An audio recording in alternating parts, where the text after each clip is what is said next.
మత్స్యకూర్మ వరాహశ్చ నరసింహశ్చ వామనః రామో రామశ్చ కృష్ణ కల్కిరేవచ. ఇవి మనకి ఉన్న దశావతారాలు.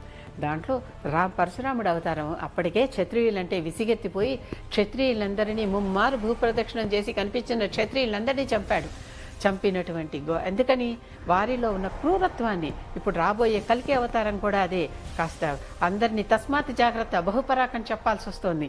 తప్పులు చేసి అన్యాయాలు చేసి అన్యాయార్జితంతో మేడలు మిద్దెలు కట్టుకునేటటువంటి పెద్ద పెద్ద సామ్రాజ్యాలు నిర్మించుకునేటటువంటి నేతలు బహుపరాక, కాస్త జాగ్రత్త.